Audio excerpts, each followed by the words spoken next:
গত পর্বে আমরা দেখেছিলাম বুয়ানের বাবা ইউচানকে কোম্পানির 56% শেয়ার লিখে দিয়েছেন শুনে বুয়ান ভীষণ অবাক হয় আর ইউচানকে ভুল বুঝে। বুয়ান মনে করে ইউচানই হয়তো সম্পদের লোভে ওর বাবাকে খুন করার চেষ্টা করেছে।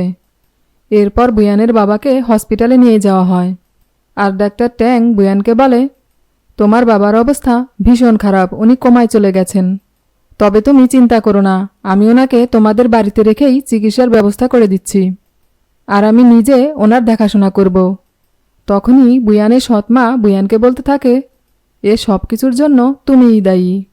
শুধুমাত্র সম্পদের জন্য তুমি ইউচানের সাথে হাত মিলিয়ে আমার হাজবেন্ডকে খুন করার চেষ্টা করেছ। তখন বুয়ান ইউচানের হাত ধরে সেখান থেকে নিয়ে এসে বলে, এবার বলো ইউচান, তুমি আমার বাবার সাথে কি করেছ? আমার বাবা সম্পূর্ণ সুস্থ ছিলেন। তুমি যদি তার সাথে কিছু না করে থাকো তাহলে কিভাবে উনি হঠাৎ করে অসুস্থ হয়ে পড়লেন? প্লিজ আমাকে সত্যিটা খুলে বলো। তখন ইউচান বলে, তোমার যা খুশি তাই আমাকে নিয়ে ভাবতে পারো, তাতে আমার কিছুই যায় আসে না। এতে বুয়ান বলে, তার মানে তুমি সত্যি সত্যি আমার বাবাকে মেরে ফেলতে চেয়েছিলে?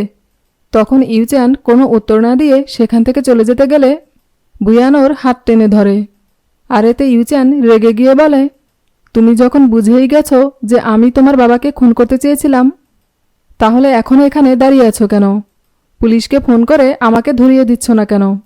ঠিক তখনই সেখানে ডাক্তার ট্যাং চলে আসে আর বুয়ানকে নিজের কাছে নিয়ে ইউচানকে বলে, শোনো ইউচান, বুয়ান আমার ফিয়ন্সি, তাই তুমি যদি বুয়ানের সাথে খারাপ ব্যবহার করার চেষ্টা করো তাহলে আমি তোমাকে ছেড়ে কথা বলবো না। এই বলে বুয়ানকে নিয়ে সেখান থেকে চলে যায় আর ইউচান মনে মনে ভাবে, আমি বুয়ানের বাবার কাছে যাওয়ার আগে ডাক্তার ট্যাং গিয়েছিল, তাহলে কি এ সব কিছুর পেছনে ডাক্তার ট্যাং রয়েছে? এরপর বুয়ানের বাবাকে বাড়িতে নিয়ে আসা হয়, কারণ ওনার চিকিৎসা বাড়িতে রেখেই করা হবে। আর বুয়ান ওর বাবাকে বলতে থাকে, বাবা, যদি সত্যি ইউচান তোমার কোনো ক্ষতি করে থাকে তাহলে আমি ওকে কিছুতেই ছাড়ব না। তখনই একজন লোক এসে বুয়ানকে বলে, ইউচান কতগুলো লোক নিয়ে এসে বাড়িতে ঢুকে পড়েছে। এটা শুনে বুয়ান ইউচানের কাছে আসলে ইউচান বুয়ানকে বলে, এখন থেকে আমার পারমিশন ছাড়া কেউ বুয়ানের বাবার রুমে ঢুকতে পারবে না আর ওর সাথের লোকদের বুয়ানের বাবাকে পাহারা দিতে বলে।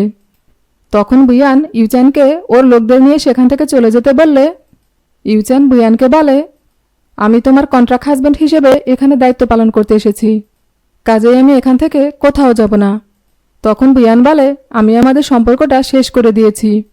এতে ইউচান বলে, ওটা তোমার সিদ্ধান্ত, আমার না। তাছাড়া তুমি হয়তো ভুলে গেছো তোমার বাবা আমাকে কোম্পানির 56% শেয়ার, এমনকি ওনার টোটাল সম্পদের অর্ধেক আমার নামে লিখে দিয়েছেন আর তাই আইনগতভাবে এই বাড়িতে থাকার সম্পূর্ণ অধিকার আমার রয়েছে। এটা শুনে বুয়ান ইউচানকে থাপ্পড় মারতে গেলে ইউচান বুয়ানের হাত ধরে ফেলে আর বুয়ানকে কাঁধে করে ওপরে নিয়ে যায় আর এদিকে ডাক্তার ট্যাং দূরে দাঁড়িয়ে এ সব কিছু দেখতে থাকে। অপরদিকে ইউচান বুয়ানকে ঘরে নিয়ে এসে সোফায় ফেলে দিয়ে বলে, তোমার আমার প্রতি এত ঘৃণা কিসের জন্য? ডাক্তার ট্যাংয়ের জন্য নাকি তোমার বাবার জন্য? আমি সত্যিটা জানতে চাই।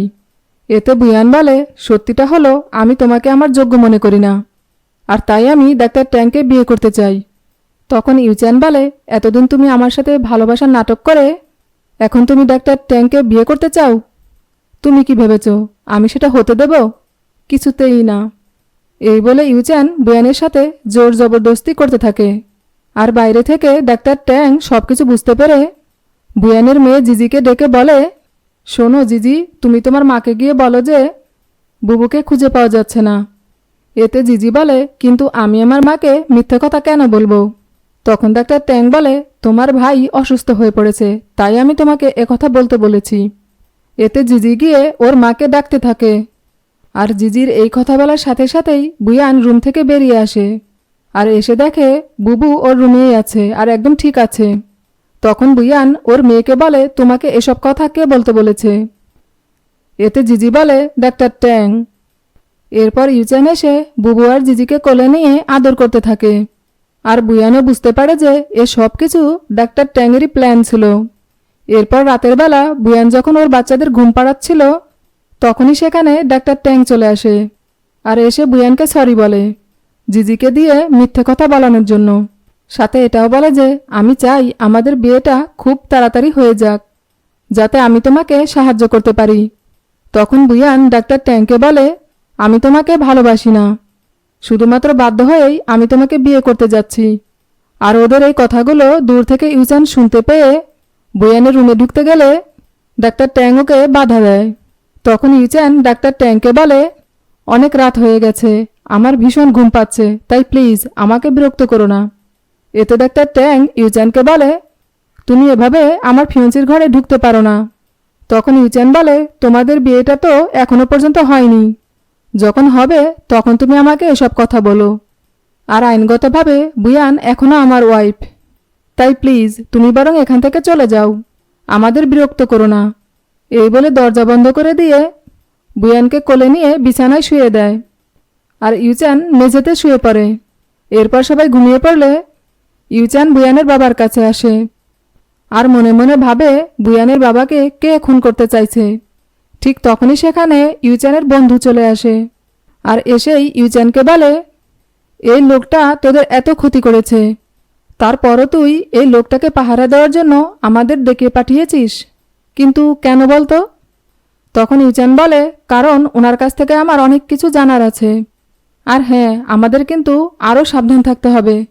অপরদিকে দেখা যায় ডাক্তার ট্যাং বুয়ানের বাবার রুমে মাইক লাগিয়ে রেখেছিল, যার সাহায্যে সে ইউচানের সব কথা শুনতে পায়। আর এদিকে ইউচানও দেখতে পায় যে বুয়ানের বাবার রুমে মাইক লাগানো রয়েছে, কিন্তু ও মাইকটা খুলে না। এরপর দেখা যায় ইউচান ড্রয়িং রুমে এসে বসে রয়েছে। আর ঠিক তখনই সেখানে ডাক্তার ট্যাং চলে আসে আর বুয়ানের বাবার রুমে যেতে চায়, কিন্তু এতে ইউচান বাধা দেয়। তখন ডাক্তার ট্যাং বলে, আমি একজন ডাক্তার, তাই আমি ওনার রুমে যেতেই পারি, আর তাছাড়া আমি তো ওনার কোনো ক্ষতি করব না। আর ওপর থেকে বুয়ান ওদের সব কথা শুনতে পায়। এরপর ইউচান বলে, কে বলতে পারে সেটা? এমনও তো হতে পারে যে তুমি অলরেডি ওনার ক্ষতি করে দিয়েছ। তখন ডাক্তার ট্যাং রেগে গিয়ে ইউচানের শার্টের কলার চেপে ধরে। ভিডিওটি যদি আপনাদের ভালো লেগে থাকে তাহলে এর পরের পর্বগুলো দেখার জন্য চ্যানেলটি লাইক, শেয়ার, কমেন্টস এবং সাবস্ক্রাইব করবেন।